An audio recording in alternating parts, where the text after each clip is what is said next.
Picture the scene. It is the deep, biting winter of the year 878 AD. We are standing in the marshes of Somerset, a place that tourism brochures would generously describe as atmospheric, but which in reality is a cold, soggy, mosquito-infested bog that smells faintly of rotting vegetation and despair. Hiding in this miserable patch of reeds, huddled over a small fire and trying desperately to keep his boots dry, is a man. He is exhausted. He is possibly suffering from chronic indigestion, and, if the legends are to be believed, he has just been severely scolded by a peasant woman for being too incompetent to watch a loaf of bread baking on a hot stone. Looking at him, shivering in his cloak, you would not think you were looking at the salvation of Western civilization. You would think you were looking at a vagrant who had taken a wrong turn on his way to a monastery. But this man is Alfred, and right now, he is the only thing standing between the island of Britain and total cultural annihilation. To understand why a king is hiding in a swamp like a fugitive toad, we have to look at what was happening outside the reeds. The world was ending. This wasn't a metaphor. For the Anglo-Saxons living in Britain, the apocalypse had arrived, and it had arrived by boat. For decades, the Northmen, the Vikings, had been a nuisance. They were like violent tourists who smashed up the furniture, stole the silverware, and left before paying the bill. They raided, they looted, they went home. It was terrifying, but it was predictable. But then, the mood changed. The Vikings stopped treating Britain like a supermarket and started treating it like a real estate opportunity. In 865, a force landed on the coast that was so massive, so terrifying, and so utterly uninterested in going home that the Anglo-Saxon Chronicle simply referred to it as the Great Heathen Army. They didn't come to steal gold, they came to steal kingdoms. And one by one, the great kingdoms of England fell like dominoes in a gale. Northumbria, gone. East Anglia, conquered. The mighty Mercia, crushed. The kings of these lands didn't just lose their crowns, they lost their lives in ways that would make a horror movie director flinch. We're talking about the blood eagle, a method of execution so anatomically creative that I won't describe it in detail before you've had your lunch, but suffice it to say, it involved lungs, ribs, and a distinct lack of anesthetic. By 878, the Great Heathen Army, led by men with terrifying names like Ivar the Boneless and Guthrum, had cornered the last free kingdom, Wessex. The English forces were shattered. The morale was non-existent. The nobility had either fled to France or surrendered, hoping that if they smiled politely enough, the Vikings might only take half their land. Alfred was forced into exile in that swamp, commanding a kingdom that consisted roughly of 3 acres of mud and a few loyal soldiers, who were probably wondering if it was too late to learn Danish. The odds were not just stacked against him. The odds had packed their bags and left the building. If Alfred falls here, there is no England. There is no English language, no Shakespeare, no British Empire, no Beatles. We would all be speaking a derivative of Old Norse, and history would have taken a radically different, and likely much bloodier turn. It is the ultimate underdog story, featuring a hero who was physically sickly, overly intellectual, and prone to losing battles, going up against the most terrifying military machine of the Dark Ages. Welcome to epic British history. Today we march into the story of the Viking invasion and Alfred the Great. To understand how we ended up with a king in a bog, we need to look at the 2 men staring at each other across this fractured landscape. In the blue corner, wearing enough fur to carpet a small palace, and wielding axes that could split a Honda Civic in half, we have the Vikings, led by the warlord Guthrum. Now, popular culture depicts Vikings as mindless berserkers who hated shirts and loved shouting. But this is a bit unfair. They were actually ruthlessly efficient capitalists. They came from Scandinavia, a place which is staggeringly beautiful, but agriculturally speaking, is mostly made of rock, ice, and disappointment. When they looked across the North Sea and saw England, a land that was green, fertile, and defended by people who thought a sternly worded sermon was a weapon of war, They didn't just see a place to raid, they saw prime real estate. They saw retirement homes. Guthrum wasn't just a raider, he was a landlord with a very aggressive acquisition strategy.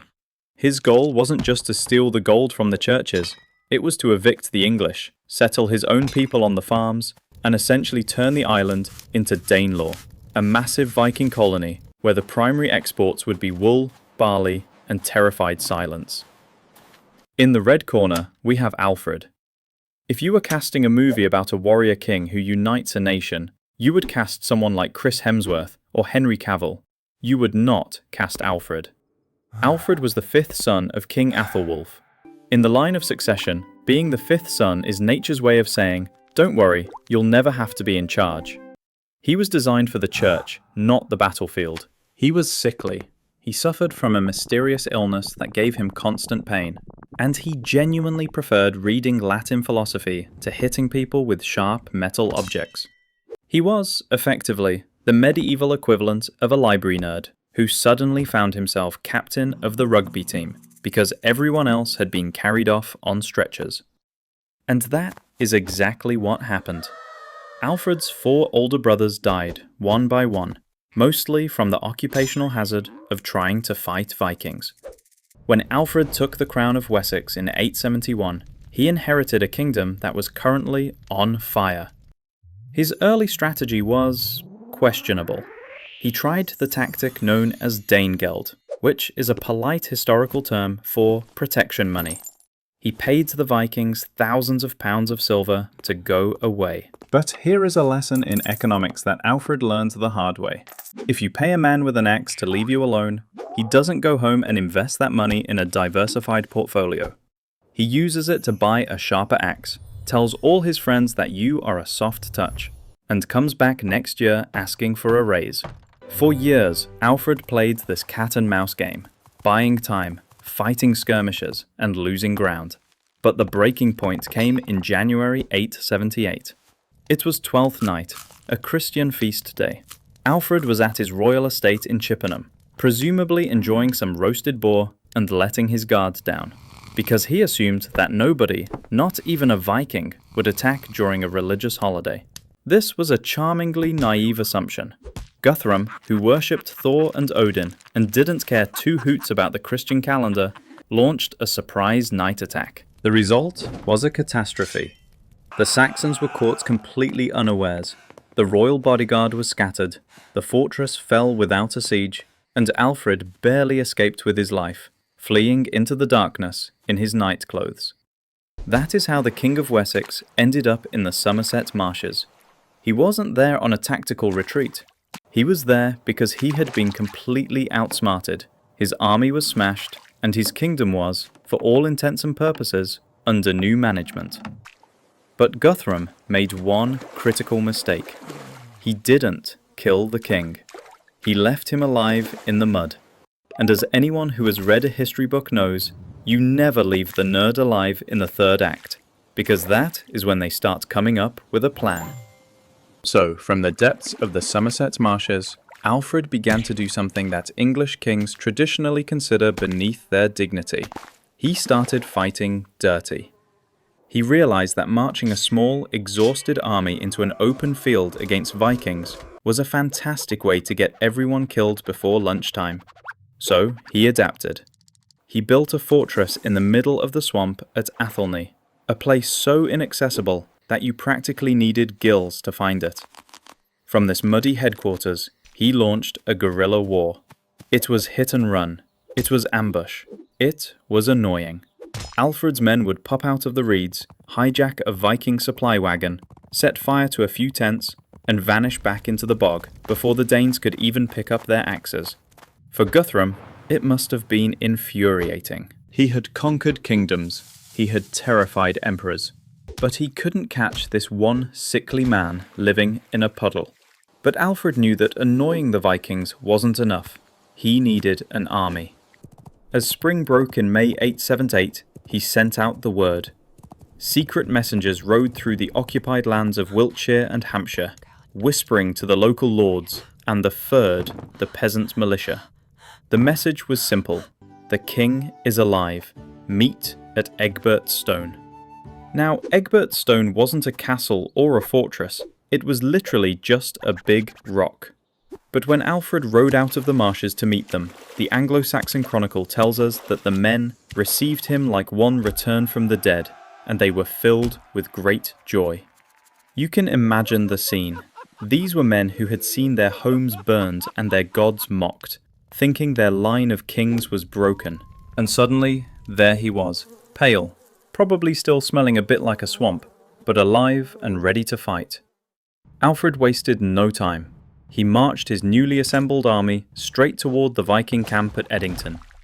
Guthrum, realizing that his tenant eviction problem had escalated into a full-scale rebellion, scrambled his forces to meet them. And this brings us to the clash. Ancient warfare is often depicted in movies as a chaotic free-for-all, where everyone pairs off for individual duels while dramatic music plays.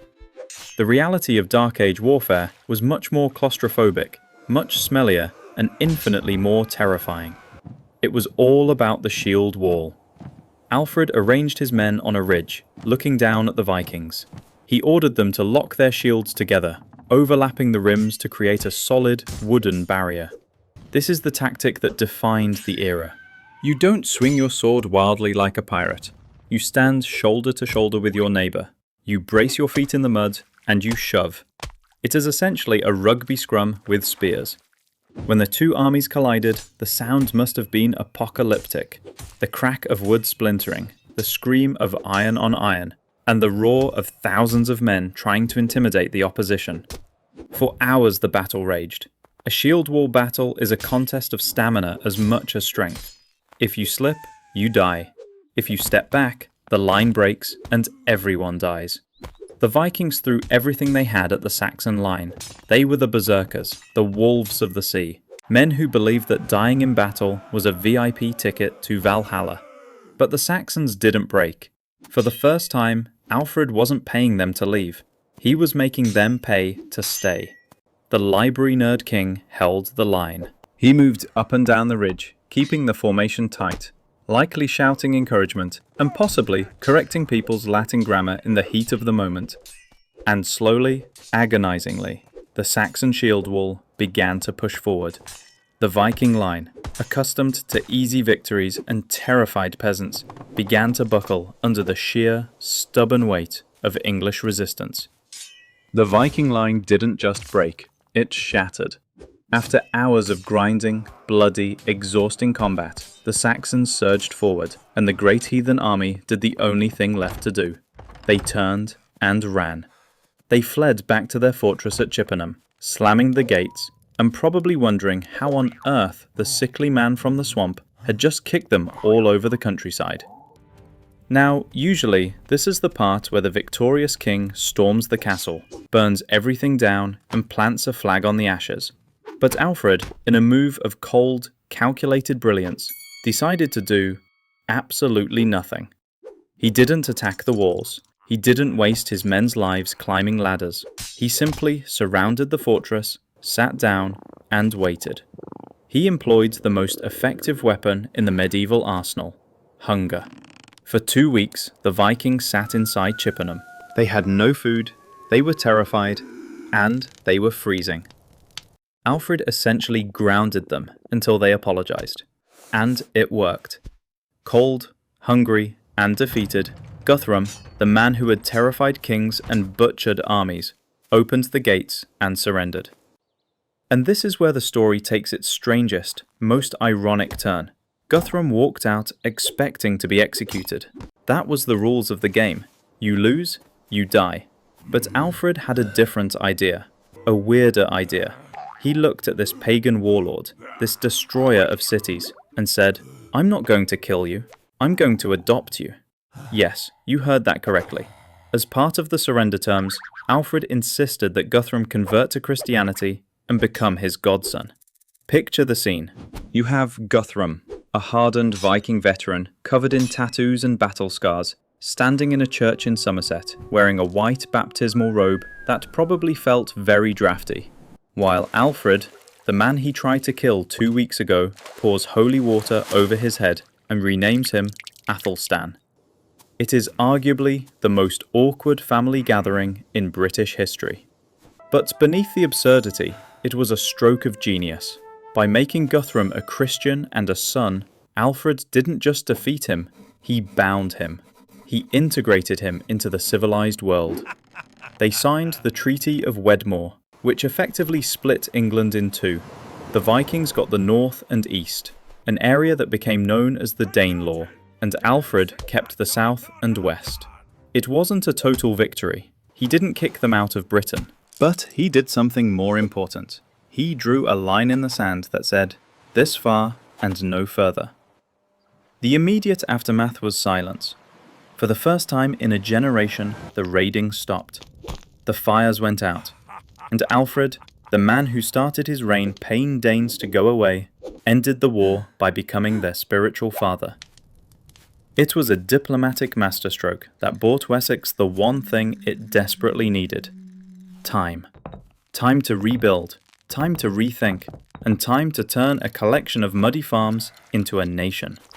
And so, having baptized his enemy and secured a peace treaty, you might expect Alfred to put his feet up, enjoy a nice goblet of mead, and perhaps finally finish reading that philosophy book he'd been carrying around the swamp. But no. Alfred knew that Guthrum was just one Viking warlord.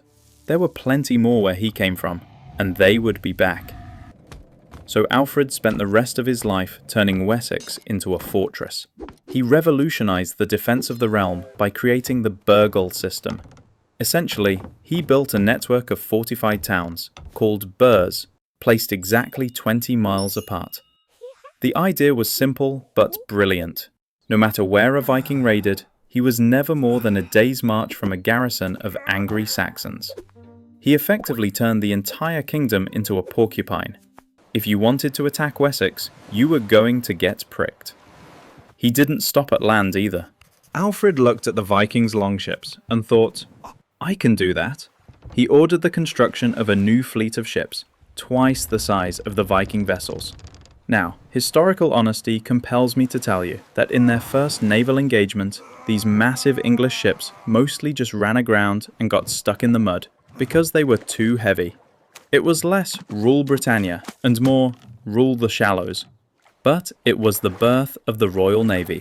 He transformed the English from a people who feared the sea into a people who would eventually rule it. But his greatest legacy wasn't stone or wood, it was words. Alfred looked around at his nobility, men who were very good at hitting things with swords, but very bad at reading, and decided to educate them. He famously complained that there were barely any priests south of the Thames who could translate a letter from Latin into English. So he did it himself. Between running a kingdom and fighting off invaders, the king personally translated classic texts into English, so his people could actually read them. He believed that a nation wasn't just land, it was a shared culture, a shared language, and a shared history. He basically invented the concept of England as an idea worth fighting for. Alfred died in 899 AD, at around the age of 50. In a history book filled with kings named the Bald, the Unready, and the Simple, Alfred remains the only monarch in the entire history of the British Isles to be accorded the title the Great. And he earned it. Not because he conquered the world like Alexander, or because he built massive monuments like the pharaohs. He earned it because when the entire world was burning, when civilization was collapsing under the weight of axes and fire, he was the man who stood in the mud and said, no. He saved the English language from extinction. He saved the English identity from oblivion. And he did it all while suffering from a stomachache. So, the next time you burn a piece of toast, don't worry, you're not a failure. You're just following in the footsteps of the greatest king England ever had. This has been the second chapter of epic British history. We have survived the Vikings, but the timeline is long, and there are far more battles, blunders, and glorious disasters to come. If you want to see how we go from fighting in swamps to conquering the globe, smash that subscribe button like a Saxon shield wall slamming into a Viking charge. I'm your narrator, and I will see you on the next battlefield.